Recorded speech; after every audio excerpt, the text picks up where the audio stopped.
guess what time of day it is? It's story time! Now I've got 2 stories today, courtesy of my mum, Mrs. Hill, so we have to thank her for these ones. It's the 3 Little Wolves and the Big Bad Pig, and it's the Quangle Wangle's hat. So let's start with the 3 Little Wolves and the Big Bad Pig.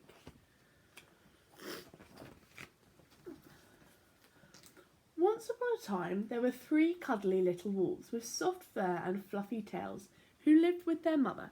Oh, there you go. The first was black, the second was grey, and the third was white. One day the mother called the 3 little wolves round her and said, "My children, it's time for you to go out into the world. Go and build a house for yourself, but beware of the big bad pig." "Don't worry, mother, we will watch out for him," said the 3 little wolves, and they set off. Soon they met a kangaroo who was pushing a wheelbarrow full of red and yellow bricks. "Please will you give us some of your bricks?" asked 3 little wolves. "Certainly," said the kangaroo, and she gave them lots of red and yellow bricks. So the 3 little wolves built themselves a house of bricks. The very next day the big bad pig came prowling down the road and saw the house built of bricks that the little wolves had built. The 3 little wolves were playing croquet in the garden when they saw the big bad pig coming. They ran inside the house and locked the door. There's the big bad pig. The pig knocked on the door and grunted, little wolves, let me come in." "No, no, no," said the 3 little wolves. "By the hair on our chinny chin chins, we will not let you in, not for all the tea leaves in our china pot." "Then I'll huff and I'll puff and I'll blow your house down," said the pig. So he huffed and he puffed and the house, and he huffed and he puffed and he huffed and he puffed, and the house didn't fall down. But the pig wasn't called big and bad for nothing. He went and fetched his sledgehammer and he knocked the house down. Oh, it's not very kind. The 3 little wolves only just managed to escape, for the bricks crumbled and they were very frightened indeed.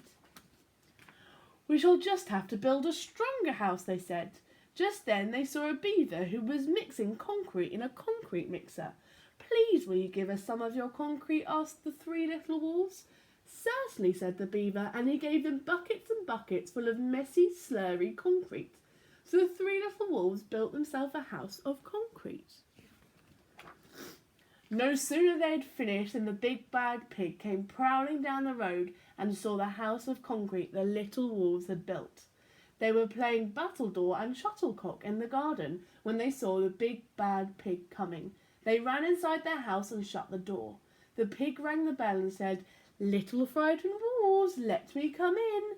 "No, no, no," said the 3 little wolves. "By the hair on our chinny chin chins, we will not let you in, not for all the tea leaves in our china teapot." "Then I'll huff and I'll puff and I'll blow your house down," said the pig. So he huffed and he puffed and he huffed and he puffed and he huffed, but the house didn't fall down. But the pig wasn't called big and bad for nothing. He went and fetched his pneumatic drill and smashed the house down. The 3 little wolves managed to escape by their chinny chin chins. They were trembling and trembling and trembling. "We shall build an even stronger house," they said, because they were determined. Just then they saw a lorry coming along the road carrying barbed wire, iron bars, armour plates and heavy metal padlocks. "Please will you give us some of your barbed wire, a few iron bars and armour plates and some heavy metal padlocks?" they said to the rhinoceros who was driving the lorry. "Sure," said the rhinoceros, and gave them plenty of barbed wire, iron bars, armour plates and heavy metal padlocks. He also gave them some plexiglass and some reinforced steel chains, because he was a generous and kind-hearted rhinoceros. So the 3 little wolves built themselves an extremely strong house. It was the strongest, securest house one could possibly imagine. They felt very relaxed and very safe. Here's our little rhinoceros. The next day the big bad pig came prowling along the road as usual. The little wolves were playing hopscotch in the garden when they saw the big bad pig coming. They ran inside their house, bolted the door and locked all the 67 padlocks. The pig pressed the video entrance phone and said, "Frightened little wolves with the trembling chins, let me come in." "No, no, no," said the little wolves, "by the hair on our chinny chin chins. We will not let you in, not for all the tea leaves in our china teapot." "Then I'll huff and I'll puff and I'll blow your house down," said the pig. So he huffed and he puffed and he puffed and he huffed, but the house didn't fall down. But the pig wasn't called big and bad for nothing. He bought some dynamite, laid it against the house, lit the fuse, and the house blew up. The little wolves just managed to escape with their fluffy tails scorched. "Something must be wrong with our building materials," they said. We have to try something different." But what? At that moment they saw a flamingo bird coming along pushing a wheelbarrow full of flowers. "Please will you give us some flowers?" asked the little wolves. "Sorry? Oh, thought I was going to sneeze." "With pleasure," said the flamingo bird, and gave them lots bless me, and gave them lots of flowers. So the three little wolves built themselves a house of flowers. One wall of marigolds, one wall of daffodils, one wall of pink roses, and one wall of cherry blossom. The ceiling was made of sunflowers, and the floor was a carpet of daisies. They had water lilies in the bathtub and buttercups in their fridge. It was a rather fragile house, and it swayed in the wind, but it was beautiful. Next day the big bad pig came prowling down the road and saw the house of flowers the little wolves had built. He rang the blue bell and said, "Little frightened wolves with the trembling chins and the scorched tails, let me come in." "No, no, no," said the three little wolves, "by the hair on our chinny chin chins. We will not let you in, not for all the tea leaves in our china teapot. Then I'll huff and I'll puff and I'll blow your house down." But as he took a deep breath, ready to huff and puff, he smelled the soft scent of the flowers. It was fantastic, and because of the scent took his breath away, the pig took another breath, and then another. Instead of huffing and puffing, he began to sniff. He sniffed deeper and deeper until he was quite filled with the fragrant scent. His heart became tender, and he realised how horrible he had been in the past. In other words, he became a big, good pig. He started to sing and to dance the tarantella. At first the three little wolves were a bit worried, thinking that might be a trick, but soon they realised that the pig had truly changed, so they came running out of the house. They introduced themselves and started playing games.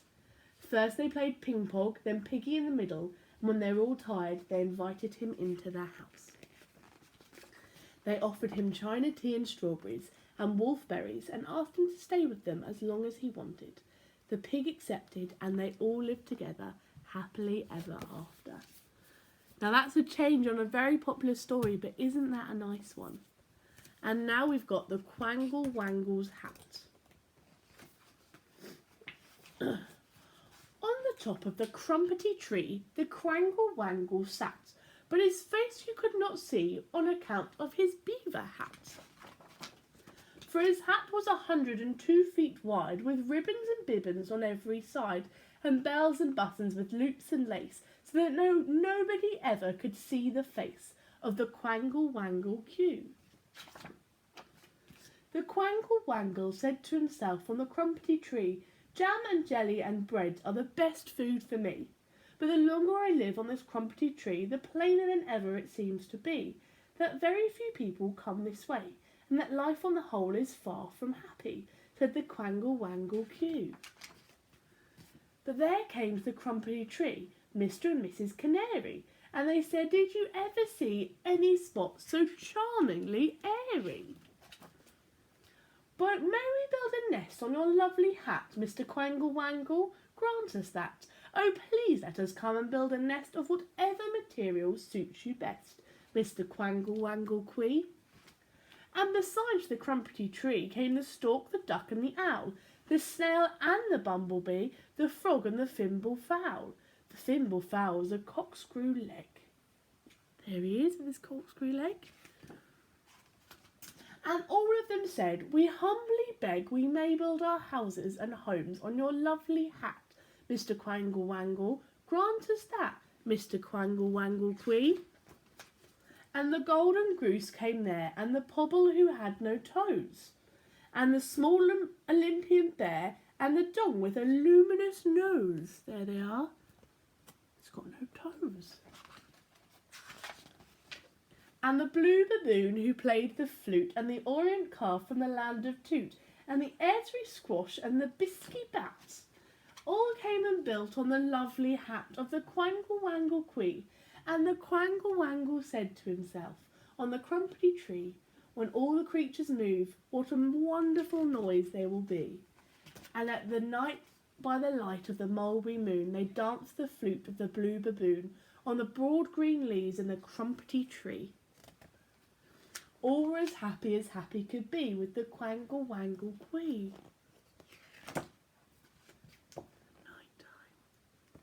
So we went from being really sad because no one was around to having all of those different animals around him. They all wanted to build on his hat. So by the end of it, there was everyone there. The end. So I hope you enjoyed these 2 stories, and I will see you tomorrow for some more.